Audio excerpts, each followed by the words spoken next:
Hey y'all, I just wanted to do a quick review of the OMEN 30L Intel variant, just because it was really hard to find when I was looking for this computer and making a decision.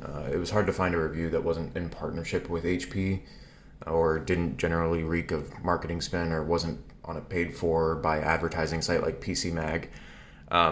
So I don't want you to subscribe to my channel or anything like that. That's not what this is about. Just hopefully this review can provide you with some insight from maybe a less paid for by HP reviewer who's got a real world experience with it, and hopefully answer some questions that you might have that I also had when making my decision, specifically about motherboard expandability on the Intel variant, as well as the thermal performance, because most of the reviews that I found were about the AMD build rather than the Intel build.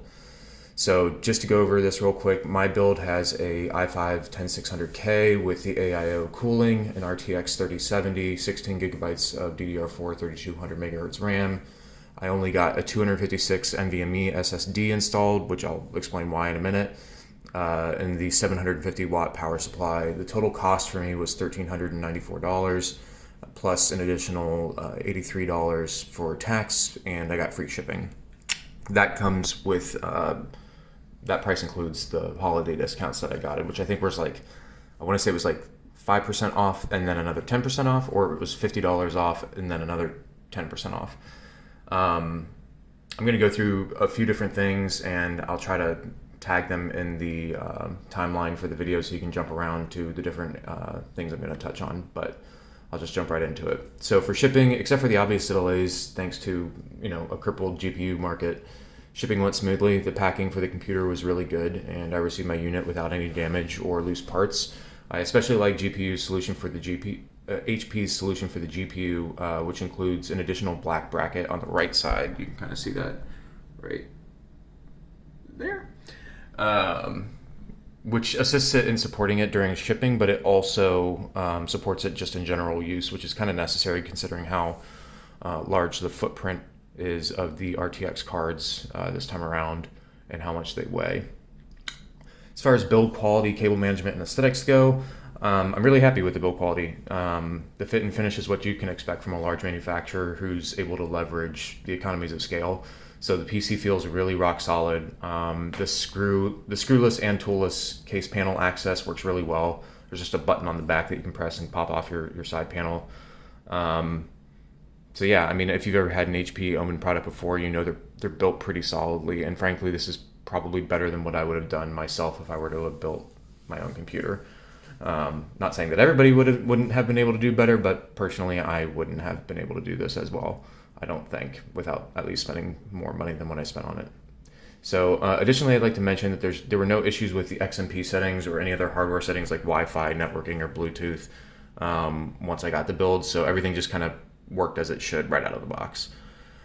The only major thing I don't like about the build is the fact that over here there's no dust filters on the side, and there's an intake fan right here, so I can just tell that this is going to get dusty right here. There's a removable filter on the bottom of the case, which is great, but that's not really going to help the front of the case. So what I'm planning on doing is getting some mesh screen and then some magnets and putting them in on the inside of this panel right here, just so you don't see it on the outside, because that is metal and you should be able to attach a magnet screen to that if you want to. So I'm going to do that just to make sure that it doesn't get super dusty. It's not really major though. Cable management is serviceable. It's not as pristine as something like a Digital Storm or Main Gear rig, but it's certainly fine, and it's pretty decent. It doesn't look like a bird's nest. And the cable flow and decisions they made about where to put cables generally make sense.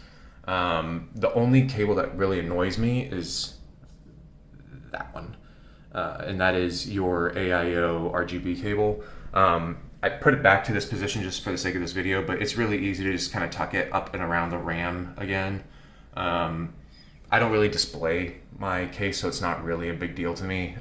It's up on the desk right now just for the sake of this video, but yeah, it's super easy to clean up a little bit if you want to, but all in all, I'm pretty happy with it.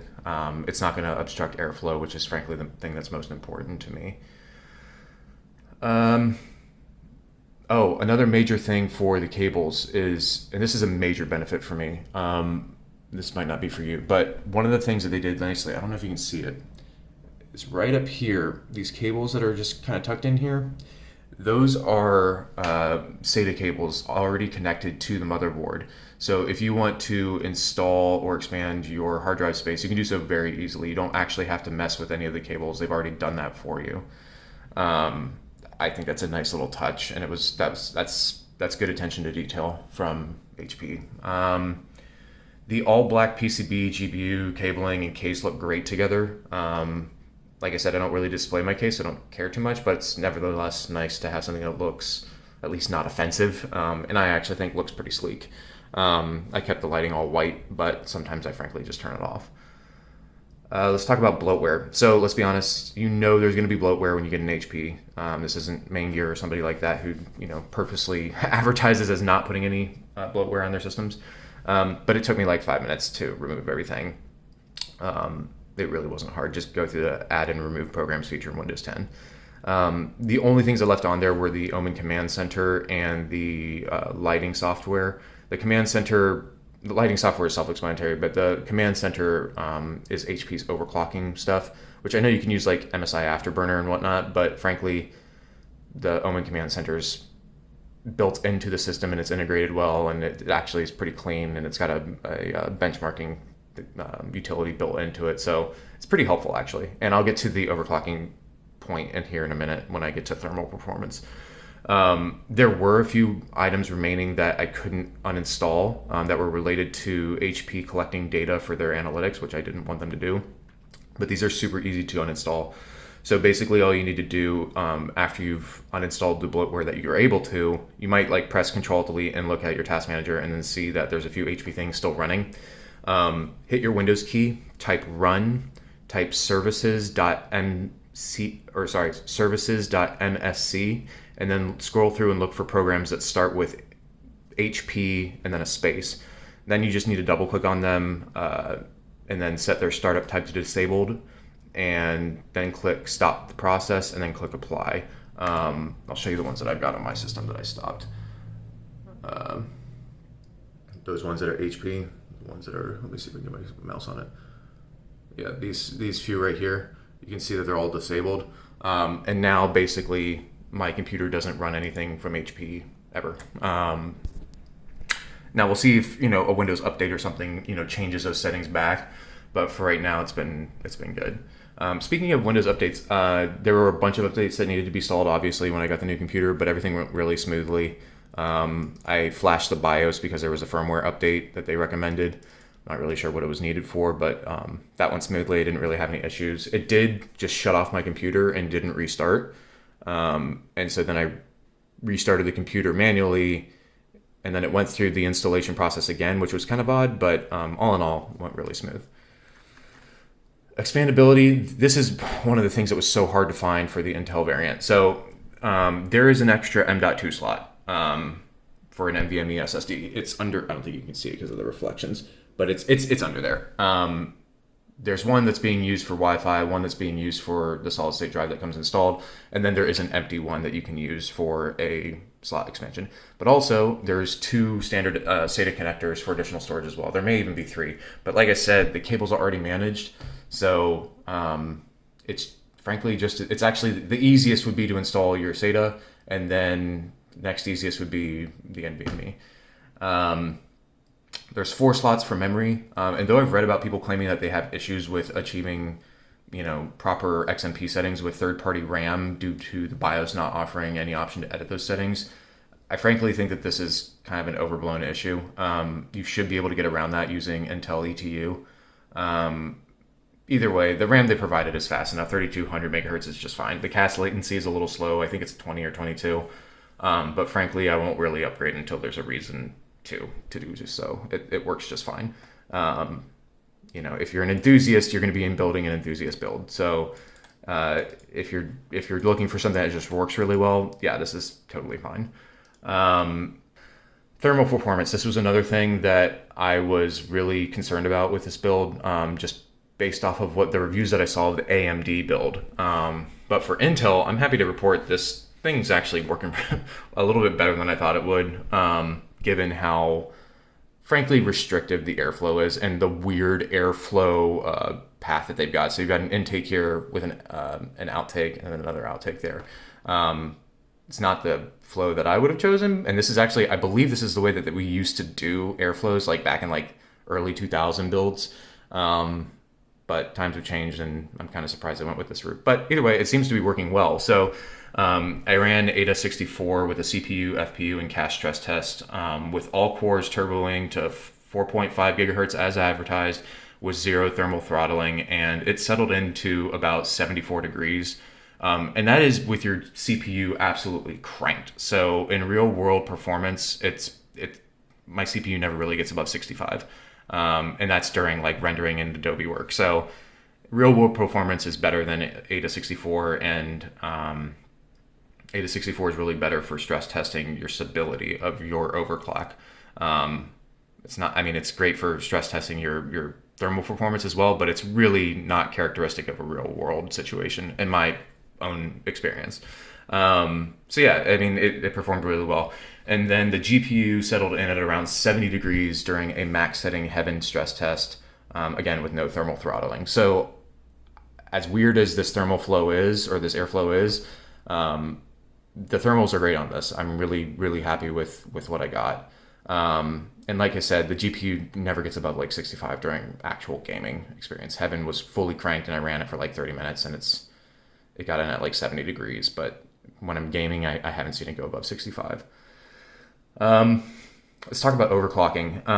Real quick, just to note, my room is usually kept at around 68 degrees Fahrenheit. So your mileage may vary. If your house is colder or warmer, that's going to affect how easily your computer is able to cool all of its components.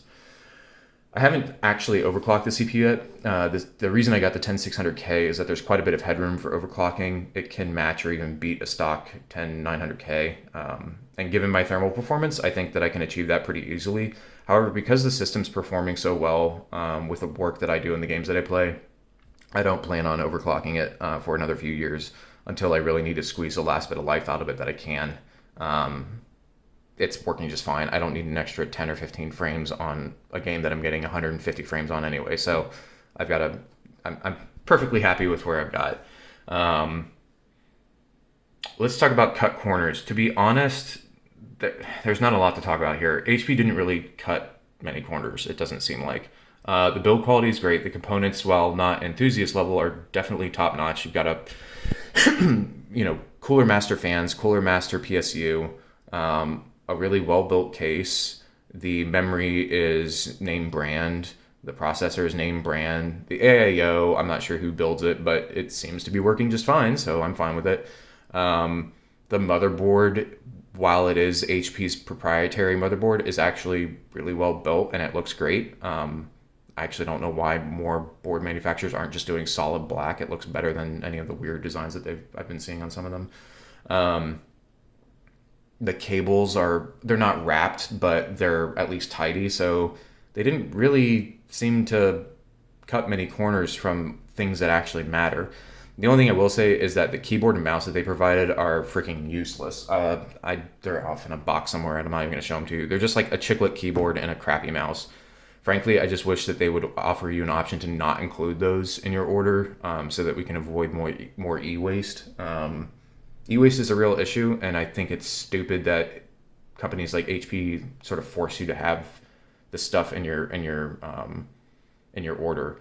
I would have frankly rather that they charge me $20 more and then send me a keyboard and mouse that aren't awful or something that I could actually use. But to be honest, they just need to not put that in your order. That kind of irks me. When you're a company as large as HP and you're sending out thousands and thousands of orders every day, it would make sense to not include that stuff if not necessary, because frankly, most people buying a gaming PC probably don't need the extra crappy mouse and keyboard. So final thoughts. Generally, I'm pretty thrilled. I've built a lot of PCs before, but I'm in my 30s now with a job and a life, and I needed a new system now. My old one was blue screening on me every day, and it was just falling apart. So, I needed it now and not when the silicon market decided to sort itself out. a year from now. So pre-built was the way to go for me. I was hesitant to go with HP over somebody like Main Gear or iBuyPower or CyberPower or something like that. But I've heard just as many horror stories with those as I have with HP. So I was hesitant, but HP seems to have delivered. Their pricing was virtually better than, or was better than virtually any other system integrator out there.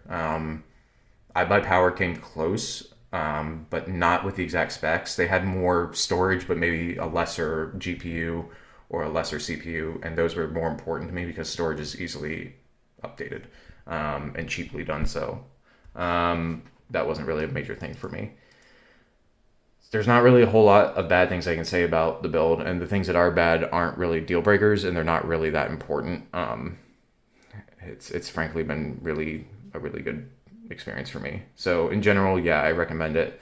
If you were like me and you were worried about thermal performance and expandability, then hopefully this review helped ease some of those fears, or at least answered the questions so you can make a better informed decision for yourself.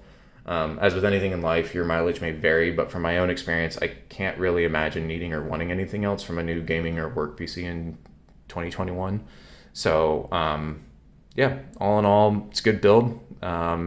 If you need a new gaming or creative PC and you don't want to deal with, the issues that come along with somebody like iBuyPower or CyberPower, and you don't want to pay the premium for somebody like Digital Storm or Main Gear, or that new Build Redux or company that's like the Digital Storm's offshoot, which I've been reading horror stories from.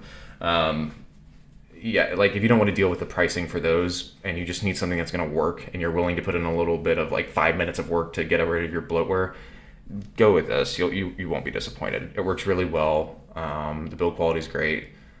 Customer experience is fine. Yeah. So hopefully that helped. Don't bother subscribing or anything. I'm probably never going to post another video, but hopefully this answers some questions you may have had. Bye.